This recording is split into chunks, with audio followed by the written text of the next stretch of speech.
750 वर्षानंतर सुद्धा त्या ज्ञानेश्वर नावाला ताकद आहे बरं का, नाही का? एखादी व्यक्ती गळ्यात माळही नसू द्या, कधी कीर्तनाला नसू द्या, पण गावात जर ज्ञानेश्वर नावाची व्यक्ती जर 4 दिवस दिसली नाही तर सहज माणूस म्हणतो, माऊली कुठे आहे? वा, ही त्या नावाची ताकद आहे. मा मानवता आहे, उदारता आहे, आणि ली म्हणजे लीनता आहे, त्याला म्हणतात माऊली. आता आपल्या नावाला कोण खातंय? मी सांगत असतो आपले नाव लय भारी. नाव गंगाधर, आंघोळ नाही महिनाभर. महिला मंडळ तुम्ही नका हसू, यांची नावं तर लय भारी. नाव शांती, रोज दुसऱ्याचे भांडण मुद्दाम घरी आणती. नाव कांती, एकदा जेवायला बसली म्हणजे 4-4 भाकरी हंती. नाव सुलोचना, डोळ्याचा पत्ता नाही, पाहती मुंबई पुन्हा. तसं माझं नाव काय आहे? काळे कल्याण. नाव कल्याण. कल्याण. एक जण मला वाटलं बाबा बर भाई नाव चांगलं आहे राव, आडनावनी घोळ केला. काळे असं कोण आडनाव असतं का? अरे म्हटलं काळे आडनाव सारखं आडनाव नाही. पण ते तुमचं नाव कल्याण कसं ठेवलं महाराज? म्हटलं मी नवसाचा आहे. मी भाऊ म्हणून माझ्या आईनं नवस केला. खरं सांगू काहीच गरज नव्हती. थोरले भाऊ होते, 3 बहिणी होत्या, सगळे मराठवाड्यातले संबंध, इकडची सगळी पाहुणे मंडळी. काही कारण नव्हतं. थोरले भाऊ होते, 3 बहिणी होत्या. नवस करायचं काही कारण आहे का? पण म्हाताऱ्यात ना म्हाताऱ्या गोसापुरीला म्हातारी आहेत ना का? गेल्या म्हणजे घरी आहे ना. म्हाताऱ्या माणसाची एकच इच्छा असते बरं का, एक वेळा जेवण नको पण आपल्या संग कोणीतरी 2 मिनिटं बोला. आणि ओळख काढायच्या बाबतीत म्हाताऱ्या माणसाचा नंबर पाहिला. ओळख नसली तरी ओळख काढणार. आता कीर्तन संपल्यावरच पहा, म्हातारी जरी कोण चालली समोरून जर 2-4 महिला आल्या ना, दिसत नाही तरी चष्म्यातून पाहिजे म्हणेन, कोण आहे गा? अगं कोण आहे? ये बाय बोलत नाही. अगं कोण आहे गा? तेवढ्या शेजारची म्हणते, आजी ही त्या भाऊसाहेब पाटलाची सून आहे. मागची आहे का गा? तुला काय घेणं? बोलल्याशिवाय मात्र जाऊ देणार नाही. तशा म्हाताऱ्या घरी आल्या ना, आमची आई बसली होती, तिच्या नव्हतं मनात, पण यांनी पिन केली म्हातारीने. आणि त्या आमच्या आईला कसं बोलतं, मी थोडं अभिनयाचं कीर्तन करतो म्हणजे ते हृदयापर्यंत जाताना त्याच्यातून प्रबोधन होतं. म्हाताऱ्या कसं बोलतात त्या आमच्या आईला म्हणल्या, शकुंतला बाई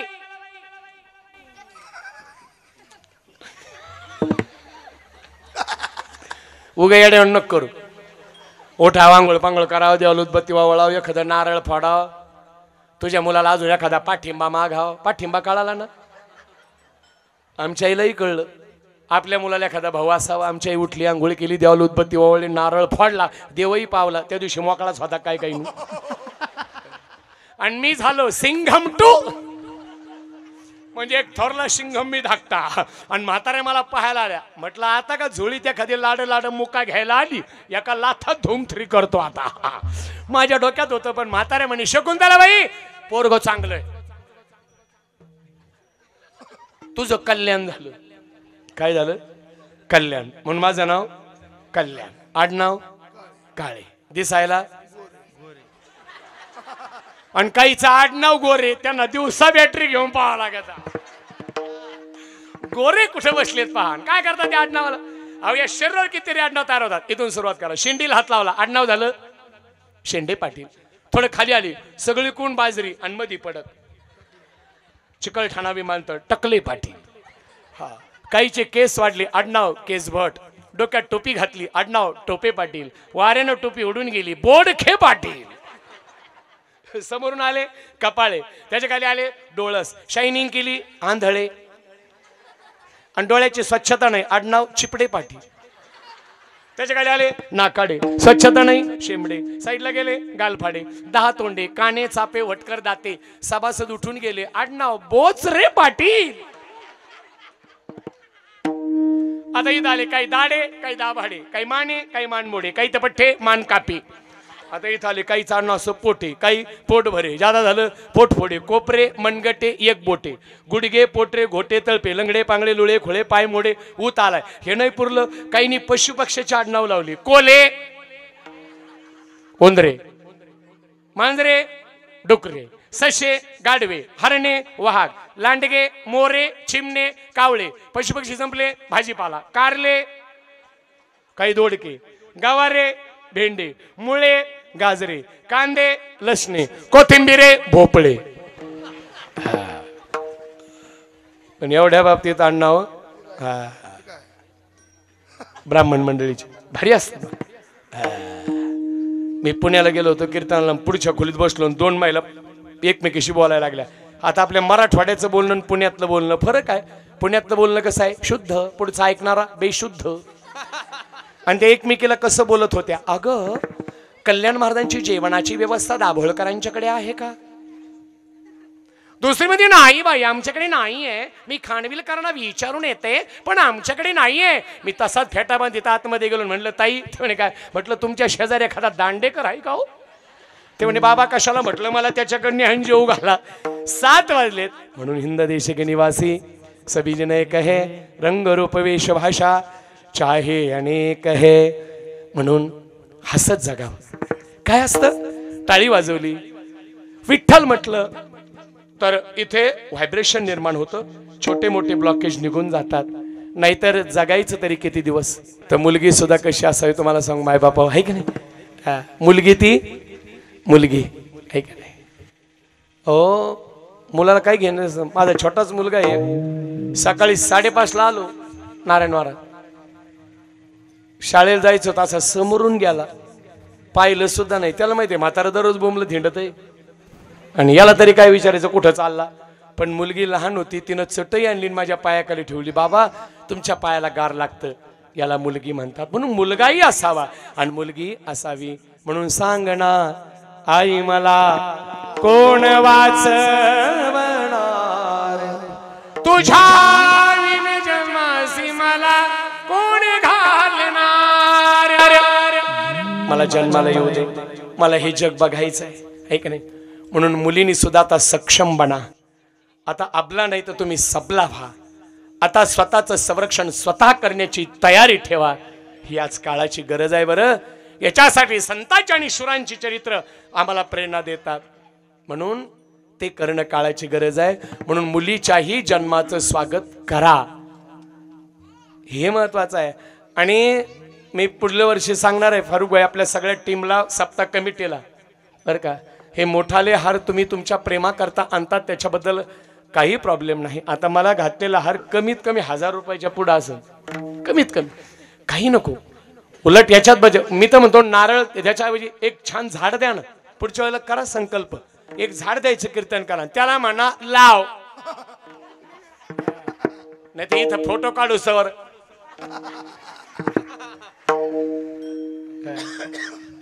तिथं ते लावल्या गेलं पाहिजे. भजनी मंडळात शेवटच्या ज्या दिवशी असतं ना, प्रत्येकाला एक एक झाड द्या, हे महत्वाचं आहे. आणि कीर्तन करायला आणि विण्याकरता छोटा 10-10 रुपयाचे 2, बरोबर आहे माऊली, चुकत असलं माफ करा बरं का, 20 रुपयाचे 2च हार आणा. आणि उलट तुमचा जो दररोज तुम्ही, मला असं वाटतं असेच हार असतील दररोज, मग आपले 7 ते 10 हजार रुपये जर हाराला जात असते तर माझ्यासारख्या लेकराची अपेक्षा आहे. त्याच्या ऐवजी तुम्ही 500 वह्या घ्या, 500 पुस्तकं घ्या, ती छोट्या छोट्या मुलांना शाळेत वाटा. किंवा मी तर म्हणतो ज्या गरीबाच्या लेकराच्या अंगावर गणवेश नसेल, असे सप्त्याच्या माध्यमातून 10-5 गणवेश घेऊन 26 जानेवारी 15 ऑगस्ट शिवजयंतीला ते तिथं नेऊन वाटा. तो आशीर्वाद सगळ्यात महत्वाचा ठरेल अशी माझी इच्छा आहे. आणि बस अशी महंत मंडळी जे आहेत ना, यांचं पाद्यपूजन वगैरे करा. कीर्तन करायचे वगैरे पाद्यपूजन करायची काही गरज नाही. माझी वैयक्तिक धारणा आहे. गुरुजी बरोबर आहे नाही ना, आपण सेवक आहोत ना. पण काय मावले माय मावले नाही महाराज म्हटलं नको, फक्त गंध लावा, आनंद वाटतो, लक्षात घ्या. म्हणून हे परिवर्तन व्हायला पाहिजे. नाही तर नुसते आम्ही आलो गेलो त्याला अर्थ नाहीये. काहीतरी चेंज पाहिजे, काहीतरी बदल पाहिजे. आणि आजच्या माझ्या कीर्तनातून एकतरी गोसापुरीचा तरुण बदलला, मरेपर्यंत त्यानं म्हाताऱ्या मायबापाचा सांभाळ केला, व्यसनांचा त्याग केला, तर आज तुमच्या भावाचं कीर्तन खऱ्या अर्थानं सार्थकी लागलं असं म्हटलं तर वावगं ठरणार नाही. म्हणून मुलगी सुद्धा कशी असावी, पुढील भावी भागीरथी,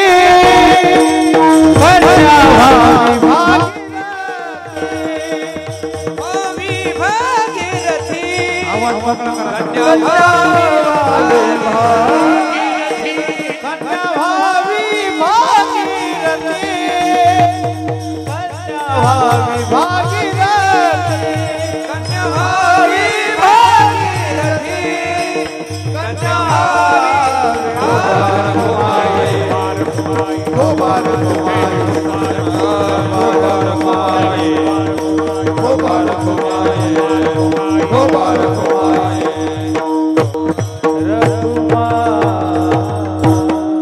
अगदी 5च मिनिटात शेवटच्या चरणाकडे यायचं आणि शेवटचं चरण झालं ज्ञानेश्वर माऊली झालं की सगळी गुणवान मंडळी खाली बसतील आणि नंतर 15 मिनिटाचा एक स्वतंत्र पोवाडा आपल्याकरता सादर करील. म्हणून समस्त ग्रामस्थ, सर्व तरुण मंडळ, गावातील सगळे माता भगिनी, बाल गोपाळ, तरुण मंडळी, ज्येष्ठ मंडळी, सप्ताह कमिटी आणि बाबांच्या आशीर्वादानं छान, अतिशय छान देखणं वर्षभर हा आनंद टिकेल असं वातावरण तुम्ही निर्माण केलं. सकाळीच योगीराज बाबांचा फोन झाला की रामनवमीच्या निमित्तानं मोठा गडावरती सप्ताह असतो, परंतु आता माझ्या तारखा गेल्यामुळं ते नाही. मग हरिपाठ झाला की 6 ते 8 स्वतंत्र एक पोवाड्याचा कार्यक्रम, तर स्वतंत्र पोवाड्याचा कार्यक्रम गडावरती तुम्हाला ऐकायला मिळेल. असो, म्हणून आनंद या ठिकाणी निर्माण झाला मायबापा. म्हणून जीवन जगत असताना हट्ट चांगले धरा. एवढे 3 मिनिटाचं उदाहरण देऊन शेवटच्या चरणाकडे येतो. हट्ट चांगला धरा. पहिले 3 हट्ट होते. एक राज हट्ट होता, एक श्री हट्ट होता आणि एक बाल हट्ट होता. पण नारायण बाबा आता राज हट्ट नाही राहिला, आता 2च हट्ट शिल्लक आहेत. जटाळ बाबा कोणते? श्री हट्ट आणि बाल हट्ट. एका वेळेला हे पोर बरे, पण हे पोर तरी म्हणतील पप्पा बाबा मला ते अमके अमके ते शाळेमध्ये गणवेश मला उद्या पाहिजे. वडील म्हणतात बेटा एक पुढच्या आठवड्यात तुला घेऊ. पोर म्हणतात पण नक्की बर का? हो बेटा. ते ऐकलं, पण यांनी का हट्ट धरला? आहो मी काय म्हणते, नवरा म्हणतो बोला. बोला म्हणजे पुंडलिक वर दे नाही. तुमचं काय म्हणणं आहे बोला. एवढा हट्ट सांगतो. तुमचा हट्ट तुम्हाला कळत नाही, तो कोणत्या स्टेपला जातो तुम्हाला फक्त मागणे एवढंच माहिती असतं मायबापा. लक्षात घ्या. मग असंच झालं. डॉक्टर गेले, ओपीडी मध्ये चालू झाली आणि घरून मॅडमचा फोन गेला. हॅलो. डॉक्टरांनी मोबाईल इथं ठेवला. मी हट्ट कोणत्या स्टेपला जातो तुमचा तेवढं सांगून शेवटच्या टॅनाकडे इथं ठेवला मोबाईल. आणि नेमकं एक जणाचं दुखत होतं म्हणून पेशंट आलं होतं, ते इथं झोपलं होतं. आणि याला एक जोडीदार, म्हणजे याचं दुखत नाही इकडलेच, जोडीदार म्हणून हा इथं झोपला होता याच्या जवळ असा. आणि फोन गेला. हा हॅलो. काय ग आज काय आहे? तो म्हणतो काय आहे? आवाज आपल्या लग्नाचा 10वा वाढदिवस आहे. असं का? अरे वा शुभेच्छा. याला टोचायचं ना, यालाच टोचलं. या मॅडमच्या फोननी प्रॉब्लेम केला. घरी आले. काय ओरडू नका. लग्नाला 10 वर्ष झाली. काही मागितलं नाही? मागितलं. आज मागितलं देणार? माग. डॉक्टर वाटलं मागून मागून काय मागेल? फॉर्च्युनर मागेल, देऊन टाकू. स्कॉर्पिओ मागेल, सफारी मागेल, देऊन टाकू. पण ती डॉक्टरची बायको होती. ती म्हटली माझी एक अट आहे. म्हणजे कोणती? जी वस्तू मी आज लग्नाच्या वाढदिवसाची मागेल मला ती द्यावी लागेल, दुसरी चालणार नाही. डॉक्टर म्हटले माग. ते म्हणे मग असं करा, आपल्या लग्नाचा 10वा वाढदिवस म्हणून मला असं वाद्य आणून द्या जी अजून भारतात कोणीच कुठंच वाजवलं नाही. डॉक्टर म्हटले आ? ती म्हणे हा आणा. आता कुणीच वाजवलं नाही वाद्य, कसं काय मिळायचं? डॉक्टरने 2-3 लाख रुपये खिशामध्ये घेतले. बीडला जाय, नगरला जाय, पंढरपूर, आळंदी, देहू, नेवासा, नाशिक, जालना, संभाजीनगर सगळीकडे फिरला. कुठंच वाद्य सापडलं नाही. अहो ते दुकानदाराच्या पुढे जायचं ते म्युझिकचं दुकान पाहून आणि दुकानदाराला म्हणायचा डॉक्टर का ते कुणीच वाजवलं नाही असं वाद्य आहे का? ते दुकानदार पुढे यायचं आणि डॉक्टरला म्हणायचा ऐ पुढं वय. अरे कोणीच वाजवलं ते वाद्य इथं कसं काय मिळणार? वाद्य मिळालं नाही. गावात आला. मित्र म्हणे डॉक्टर नाराज आहे. तेवढी तुझ्या वहिनीने सांगितलं वाद्य आणा, कोणीच वाजवलं नसावं, तूच सांग असं वाद्य कुठे मिळत असतं का? डॉक्टर मित्र काय म्हटला, का नाराज करता वहिनीला? ते मी तुला पाया पडतो, मी नाराज नाही करीत. असं वाद्य मिळतं का? मिळतं. चल बैस गाडीत आणि कुठं जायचं तेवढं सांग. तेवढी बाहेर कशाला जायचं? मग गोसापुरीमध्ये आपल्या गावात आहे. तेवढी कुठं आहे? या माझ्या माग नेलं कुंभाराच्या आळीला.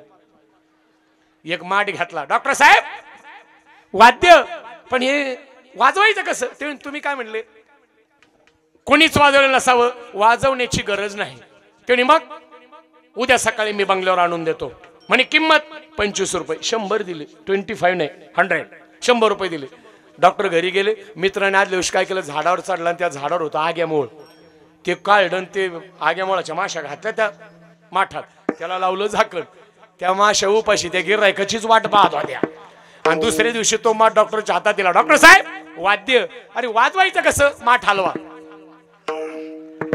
त्या आतून चिटकून बसलेल्या माशा महाराज माठ हल्ल्यामुळे मध्ये यायच्या आणि त्याचा आवाज यायचा गुंगुंग गुंगुंग गुंगुंग गुंगुंग. डॉक्टर म्हटले जमला मॅडम. कमिंग. तेवढी कमिंग नाही, वाद्य कुठं आहे? अय्या हे पण हे वाजवायचं कसं? माठ हलवा. मॅडमनं माठ हलवला, तो आवाज आला गुंगुंग गुंगुंग. डॉक्टरची बायको खुश. अय्या माझ्या पतीनं बाई माझी पूर्ण हाऊस केली. झालं नवऱ्याचं गुणगान सुरू. मग वाद्य पाहायला वकिलीन बाई आली, मास्तरीन बाई आली आणि धोत्राचे सोगे धरून आमचं भजनी मंडळ पे चला. अरे असं नवीनच वाद्य आहे. मग ते वाद्य असं मध्ये ठेवलं, सगळे खाली बसले. एक म्हातारं भजनी घेणं नाही देणं नाही, उघड डोक्याला टेन्शन. त्या माठाभोवती फिरायचं आणि मनात म्हणायचं कसं बरं आवाज कसं. एक तरुण पोरग म्हणे बाबा तू एकदा खाल्ली बस मग कळण कसं. सगळे खाली बसले. आता वकिलीन बाईला तो डोका असणं. वकिलीन बाई काय म्हणते? डॉक्टरीन बाई म्हणे काय? म्हणे मला असं वाटतंय. काय वाटतं? या नवीन वाद्याच्या स्वरामध्ये मी एखादी गवळण म्हणावी. हे हू स्वरात. म्हणे हो. मग करा सुरू. नाही नाही आम्ही सुशिक्षित बाया, आम्ही पुरुषात एकता लाजतो बाई. म्हणे मग काय करायचं? म्हणे जेवढे पुरुष आहेत सगळे बाहेर काढून द्या, आपण ओनली लेडीज, फक्त महिला राहू आणि मग मी म्हणाल. डॉक्टरची बायको पुरुषांना म्हटली वकिलीन बाईला नवीन वाद्याच्या स्वरात गवळण म्हणायची, तुम्हाला लाजत आहेत, सगळ्यांनी बाहेर जा. सगळे बाहेर जायला लागले. तेवढ्या डॉक्टरची बायको म्हटली थांबा. म्हणे आता काय झालं? नुसतं बाहेर नका जाऊ. मग बाहेर गेल्यानंतर दरवाजाला बाहेरून कडी लावा.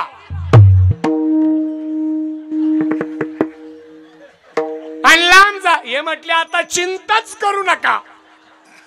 एकानं कडी लावली, दुसऱ्यानं घरून आणून कुलूप ठोकलं आणि लांब जाऊन बसले. कधी वकिलीनबाई गवळण म्हणते. आता मास्तरीनला तो डोका असं ना. मास्तरीनबाई काय म्हणते? डॉक्टरीनबाई म्हणे काय? मला असं वाटतंय. ते म्हणे आता तुम्हालाही वाटतं? आता तुम्हाला काय वाटतं? नाही मला असं वाटतं हे वाद्य आतमध्ये आहे तर इतका आवाज आहे.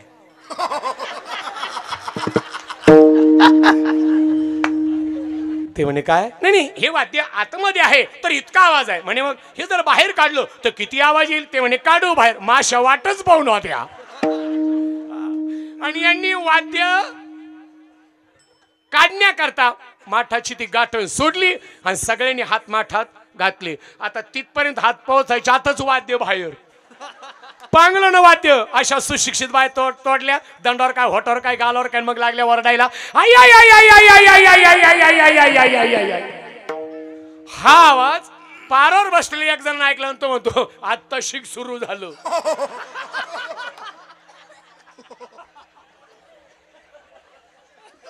आणि यांना माशा तोडायला लागल्या, आई आई म्हणायला लागल्या. एक तरुण पोरग होतं ते म्हाताऱ्या भाजण्याला म्हणे बाबा ह्या नुसते आई आईच म्हणतात, त्याच्या पुढे काहीच म्हणा. ते म्हातारं भजनी पायाच्या आडी टाकलेली, अर्धी बिडी हातात, बिडी वाढता वाढता म्हटलं पोराओ अरे ही गवळण आहे. गवळण आहे म्हणे कोणती गवळण? म्हणे आई गाई नाही खाल्ली मी माती. पण ते म्हणे बाबा पुढं कमू म्हणा ना. स्वर लागतोय, काळी चारचा स्वर आहे, कडक स्वर आहे, शेवटी आवाज येईना. काय झालं पाहू. आले कुलूप काढ, कडी काढी, दरवाजा लोटला. डॉक्टरीनबाईचं तोंड असं पुढं बघायचं झालं. मग तिला असे डोळे करावं लागायचे. आणि डॉक्टरला चहा घेऊन आली. डॉक्टर साहेब चहा.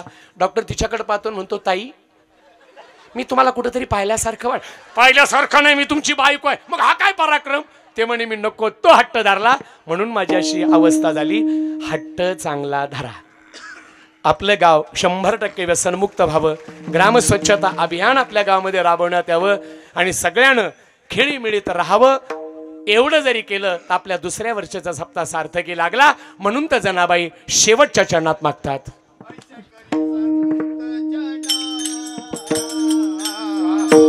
ऐसे करी संत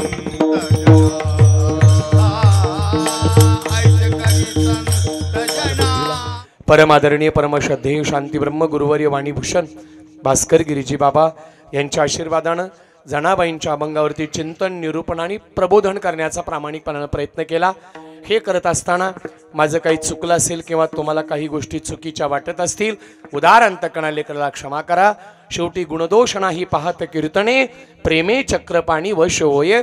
म्हणून झालेली सेवा साधू संतांच्या चरणावरती अर्पण करून, छत्रपती शिवरायांच्या चरणावरती अर्पण करून सेवेला या ठिकाणी पूर्णविराम देतो. ज्ञानेश्वर माऊली, जय विठ्ठल मंडळी सर्व खाली बसतील आणि नंतर महाराजांचा पोवाडा आपल्याकरता सादर केला जाईल. ज्ञानेश्वर माऊली,